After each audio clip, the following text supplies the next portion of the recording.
Halo guys, apa kabar kalian semua? Mimin di sini bakal melanjutkan alur cerita Sword Star. Disclaimer dulu, bahwa kemungkinan besar ada perbedaan antara novel dan versi Donghuanya.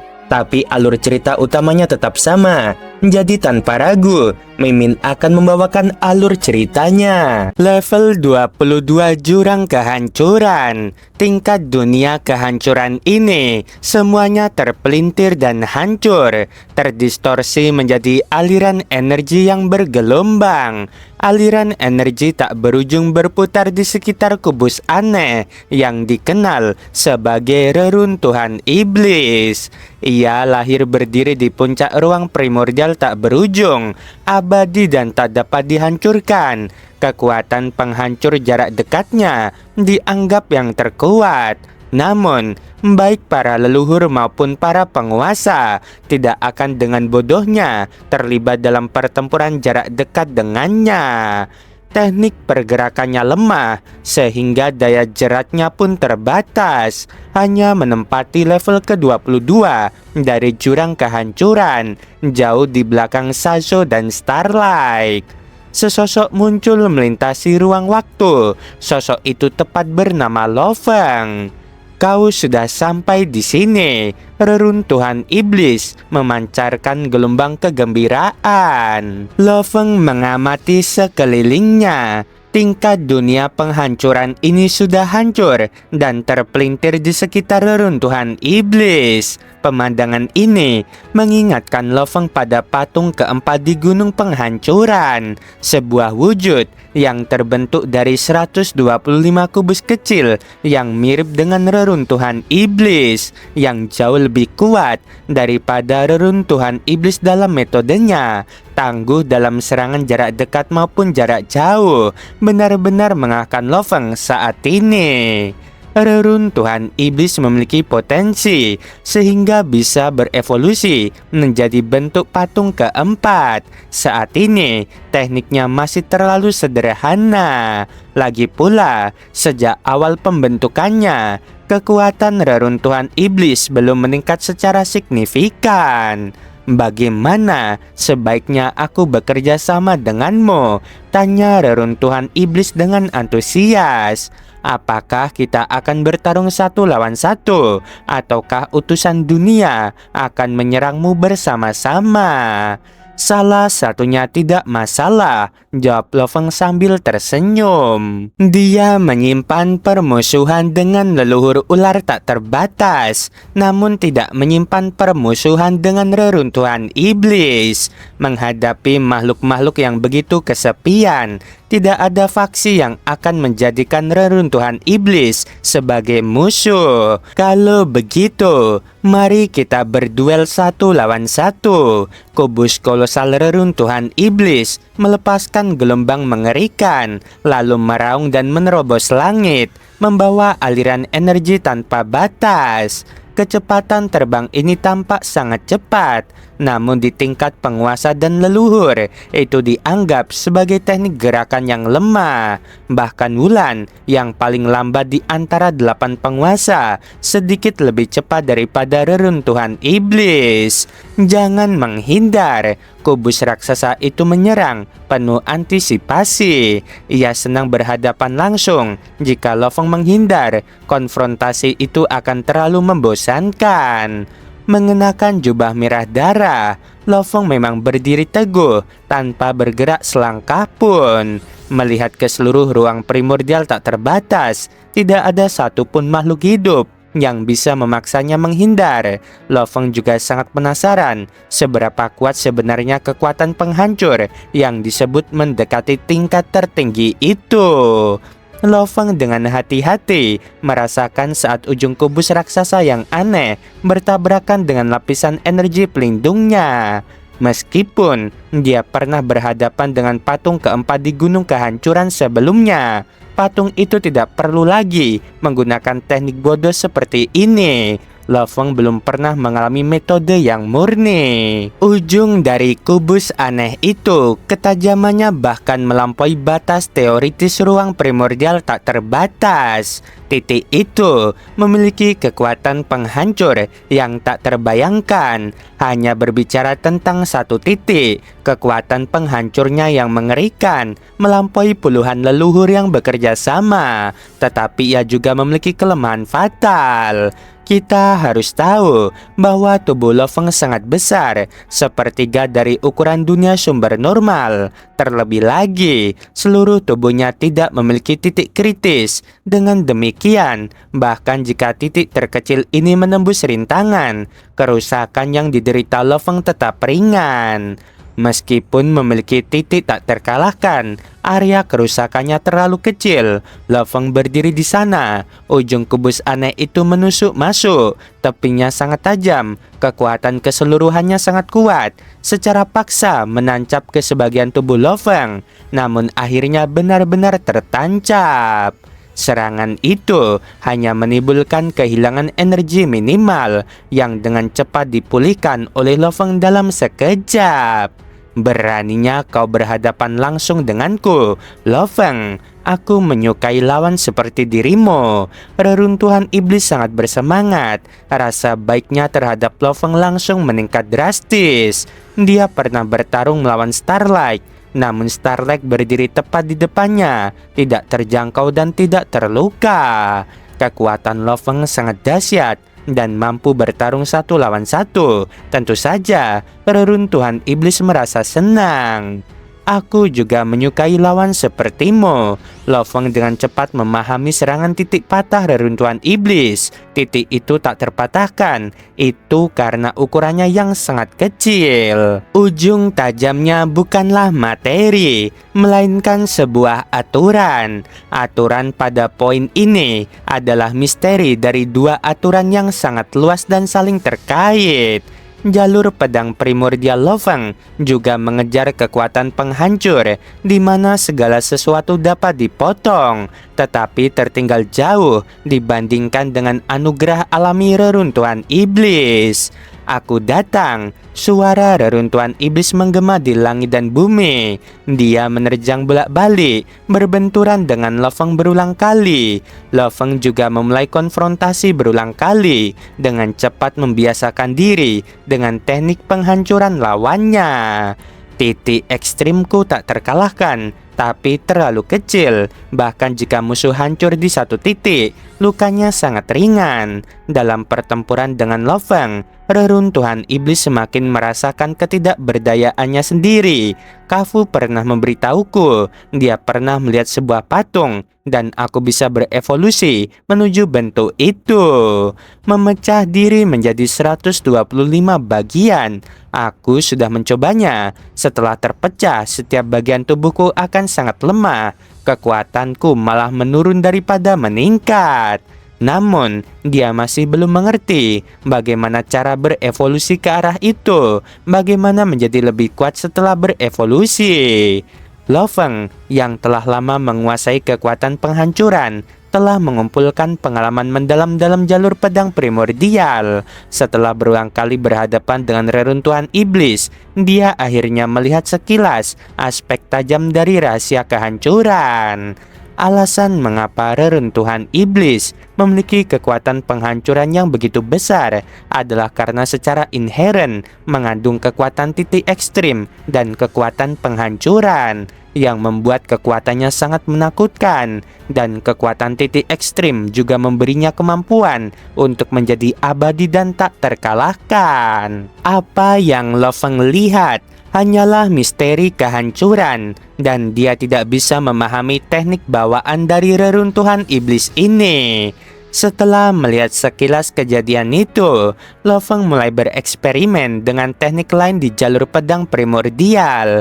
Reruntuhan iblis yang menikmati pertempuran tersebut memanggil 90 utusan dunia untuk bersama-sama menyerang Lo-Feng. Namun bahkan dengan kekuatan gabungan pun mereka masih kurang.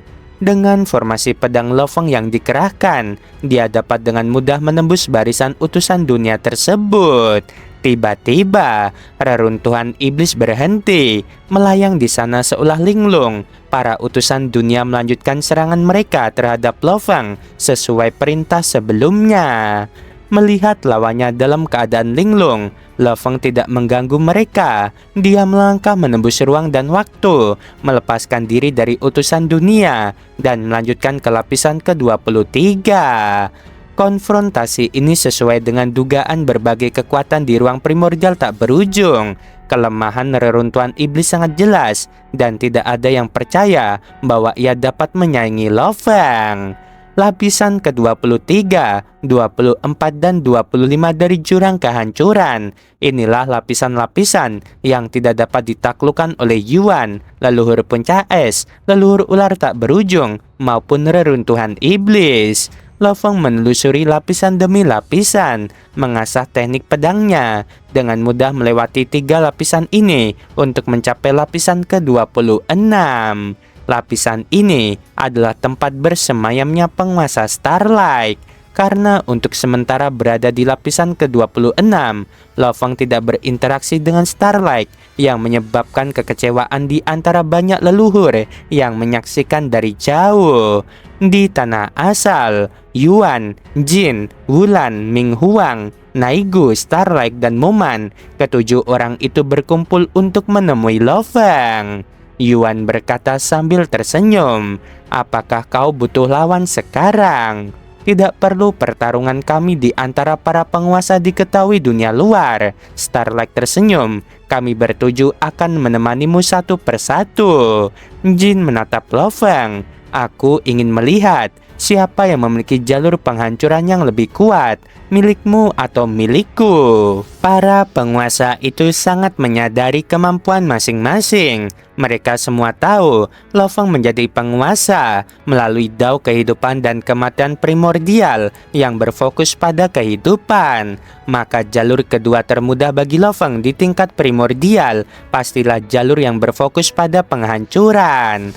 Di antara kami bertujuh, aku yang paling baru menjadi penguasa. Moman tersenyum, "Biarkan aku duluan." Lo Feng berkata, "Terima kasih semuanya, aku tidak akan menolak." Saat berkelana di jurang kehancuran, dia belum pernah berhadapan dengan penguasa manapun dalam pertempuran. Namun pada kenyataannya, para penguasa setidaknya menguasai satu dao tingkat primordial, menjadikan mereka yang paling mahir dalam keterampilan bertempur.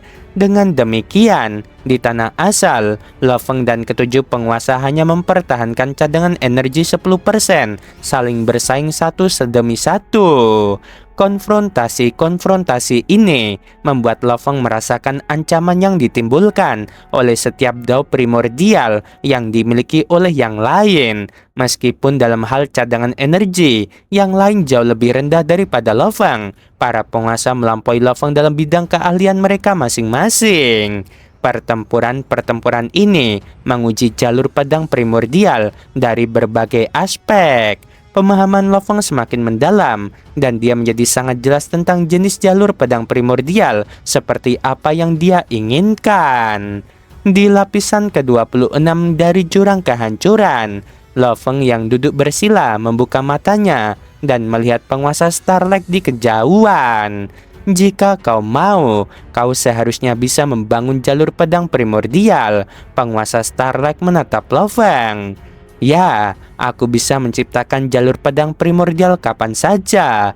Lo Feng mengangguk sebagai tanda setuju. Selama pertempuran dengan 7 penguasa, dia memiliki keinginan yang sangat kuat untuk mendirikan jalur pedang primordial.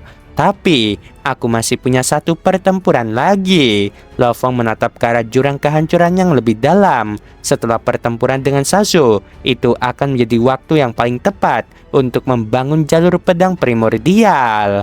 Starlight mengangguk setuju sambil tersenyum. "Aku akan berangkat sekarang," kata Lo Feng, dan dengan satu langkah, dia menuju ke lapisan ke-27.